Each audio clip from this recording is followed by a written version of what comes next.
everybody, welcome to GRE Bites. I'm Davis with over 10 years of experience in education. And I'm Orion, founder of StellarGRE. And we're here to bring you your weekly episode on GRE prep and grad school admissions. For more information, check us out at StellarGRE.com. So we've talked a lot about quantitative, and we talked recently about time and the pressures for time. So, okay, what happens? How do you manage? What's one of the time efficient strategies? How do you manage it when you have these reading comprehension sections where you have like 2 to 4 paragraphs and you have 2 to 4 questions, and that's a big time sink. That could potentially be an area, for me at least, as a big time sink. So what are the ways to? What is one way to like really eliminate wasted time there, or like shortcut to getting the answers? Sure. Yeah, reading comprehension questions, about 45 to 50% of the verbal sections. So you're going to have a lot of them, 9 to 10 of them. And they can be extremely time consuming almost by definition, because you're going to have to attend to the text at some point. I don't think that you can safely ignore the text entirely and expect to get all those questions right. You could probably get some of them, but you probably couldn't get all of them. And the time you're spending reading, you're not spending solving, and solving is where you get points. You don't get points for reading. So the first thing that you need to keep in mind with respect to efficiency on reading comprehension is you can't spend too much time understanding or comprehending the text. I know they're called reading comprehension questions, but the idea that you have to comprehend that text in full is probably a belief that is killing your efficiency on these questions. We can get more into that on a future episode, but it's a good idea to kind of read the passage casually first. The key word here being casually, like you would a newspaper article. When you read a newspaper article, you want to know what happened so that you can kind of like summarize the event to a friend in 1 or 2 sentences. You don't have to know all the specific dates and numbers and statistics. You just need to know the gist of it. So that's what we're going for when we read the text of reading comprehension question, a gist understanding. So you still do read it first, though. You don't jump to the questions first. Yeah, there's people have different minds about this, but I'm a big fan of reading the passage casually first before attending to the questions. The reason for that is if I were to look at the questions, 2 to 4 questions before going to the text, I'm not able to keep all 4 of those questions in my mind simultaneously. I'll probably only remember the last one that I read, and then I'm actually more likely to find an answer to that one question, but I will also more likely ignore relevant information for some of the other questions that I can't keep in my working memory at that time. Right. So I'll probably end up reading the passage multiple times because I'm looking for specific things. Versus I just want to understand what happened in this passage. I want to just understanding with the expectation that I will go back to read parts of it, not the whole thing, but parts of it for detail based on the questions I'm subsequently asked. Okay. So I think it's a little more efficient to do it this way. That makes sense too, because maybe like, there's some like tricky or baited answers that are honing in on easily misunderstood sections of the reading. It's possible. And so, but then just to say that like, some of the answers that you might read could be, red flags, red hair, like false answers. Yeah, so this is a big thing about the reading comprehension. Besides the time it takes to understand the passages, the answer choices can be very difficult to decipher. Some of them, they seem functionally identical to one another. Like a lot of times students are trying to debate with themselves about what answer choice is slightly better or slightly less bad than one of the other ones. And it takes some time to kind of filter or parse through the answer choices themselves. And so I do have some strategies for getting through the answer choices of reading comprehension questions more effectively and efficiently. So once you've done a casual read through, are there strategies where you can just, what are the strategies you're talking about where you can just easily cross-elimination, just say, oh, that's not an answer? Yeah, if you've read the passage first, then you can always eliminate answer choices that are what I call just bad, stupid, or wrong. Like you read an answer choice and you're like, I just read the passage, this isn't in there at all. That's a bad, stupid, or wrong answer choice. So you're going to use your common sense and your just understanding to be able to eliminate things that have nothing to do with what you just read. And that's probably going to be 1 or 2 of the answer choices. But there are 3 other ways that you can eliminate answer choices on reading comprehension questions that have nothing to do with the text themselves, actually, or very Okay. little. And what I do is I filter all the answer choices through these 3 sieves after I eliminate choices that are bad, stupid, or wrong. And often there's only one answer choice left, so this is very efficient. The first sieve that I filter reading comprehension questions, answer choices through is, are there any spoilers in this answer choice? So what's a spoiler?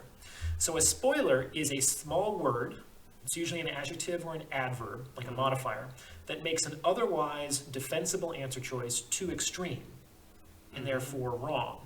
So the thing about spoilers is they're going to be in answer choices that are like 90% right. Now, if you come into an option in real life that's 90% good, it's like that's a good option for you. But on the GRE, something that's 90% right is 100% wrong, because that 10% spoils the rest of the 90%. So that's what you mean by spoiler. Exactly, that 10%. If it wasn't for this word, this would be a perfectly accurate answer choice, but that one word screws everything up. It spoils it. It exaggerates some element, or Yeah, these are the words that you hate when your partner uses them in a fight. So it's like you always, you never, exclusively, primarily, solely, most, least, more or less. Comparatives are not necessarily extreme, but most and least are superlatives. Anything that's really, really extreme. These are generally spoilers because they make that sentence more fragile. Like if I were to say something like all swans are white, that's actually a very fragile statement. right. We just need one non-white swan in the history of swandom to disprove that statement. So it feels strong, all swans are white, but it's actually a very weak statement, right? Right. So a much stronger statement academically would be something like, most swans are somewhat whitish, but that's also doesn't contain a lot of information either. Right. So it's truer, but it's not more useful. So that's Okay. kind of interesting. That's a line that academia walks all the time. Okay, so spoilers, that 10% that would just exaggerate it and make a statement weaker or less defensible. Correct. In general, we want the blandest, vaguest answer choice because that's the hardest one to disprove, Oh, yeah, it makes sense. right? Okay, number 2 is offensive language. Okay. Now, I don't mean swear words I because was the gonna GRE say. is not that exciting. What I mean is that we live in a very politically correct, litigious society. So if this answer choice, taken out of context, could be potentially offensive to any subgroup of humanity, it's not going It's to be the out. correct It's answer. out. Can you imagine the public relations disaster? Yeah. If it's like ETS makes the GRE think this is true about this type of people. Now, you're not going to find these answer choices on, let's say, more hard science passages about quarks and fossils. I guess people can still get offended about those things, but it's harder. Right. So you're going to find them in the softer ones. Right. Literature, history, politics, Humanities, arts, yeah. humanities in general. Yeah. And I'm not talking about like sometimes it has to do with very clearly identifiable groups of people, but sometimes it's like plumbers from Phoenix, you know what I'm saying? Or school teachers in the 18th century. So it doesn't Anytime have you're generalizing or lumping a whole group of people. and you're saying that this group of people is or is not a certain way, there's going to be somebody out there who's going to be offended at that statement. And so it's better to just write that one off and not go down that road. Okay, so spoilers, things that exaggerate, make it weak. Offensive language, meaning that if you could take this sentence or response out of context and any group of people would be offended by it. Be really sensitive, like read them to be offended. Yeah. And then third sieve. Third is copy and paste, which means like what it sounds like it means. This means that a word or usually a phrase has been copied directly out of the text and pasted right into the answer choice, like word for word, letter by letter.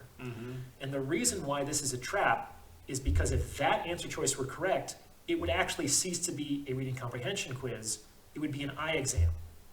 Right. Like I wouldn't even need to be able to read English. I could say these symbols in this paragraph here look like these exact symbols in this answer choice. Therefore, there's some kind of textual basis for this answer choice, click. So the way that copy and paste traps work is they generally involve sticky words or phrases. Sticky words or phrases are words or phrases that you don't see or hear or read every day. So they're going to stand out in your memory. You know you read something about that in there. So then you just think, oh, I know I read that. because you didn't necessarily like understand it, or it Correct. Maybe you didn't understand it, or you're running short on time, Yeah. or the other answer choices don't look so good. So you know that there's something about that in there, and this mostly looks like the text, so why not go for it? Mhm. The issue is that generally, if you look at that answer choice more closely, they've changed one or two small words to create a significant deviation in meaning Mhm. from the actual text. So we don't really want an answer choice that looks like the text. We want an answer choice that means the same thing as the text but doesn't look like it. So it's like if we took that line, Google translated it into Swahili, and then translated it back into English. Mhm. So all the words are different, but it The should meaning more or is the less same. mean the same. That's a great answer choice That's for us. comprehension. Yeah. So is that 100% true in your experience that any answer choice that has cut and paste sections from the text will be an incorrect answer? Well, I'm loath to say never, because that's a spoiler. That's what I was gonna say. Yeah. Okay, but so there actually is some cases where spoilers are correct or copy and pastes are correct, and those are not questions. So sometimes you'll get a reading comprehension question that's like, which of the following would the author not agree with, or that this passage does not provide evidence for? Oh, I see what you're saying. And then they do the copy and paste, but they change one of the qualifiers before or after. Mhm. So if you have a not problem, you actually want to choose the problematic answer choice. Mhm. So you would be attractive to the spoiler or the offensive language or the copy and paste in Right. that very specific example. So That makes sense. there's always exceptions to the rules generally. Yeah. All right. Well, Hope that helps. No, that's great. Thanks again for tuning in to this episode of GRE Bites. If you have any more questions or want a subject to be featured on a future episode, please email StellarGRE@gmail.com. And otherwise, check us out at StellarGRE.com. Thanks a lot. Thanks, Davis.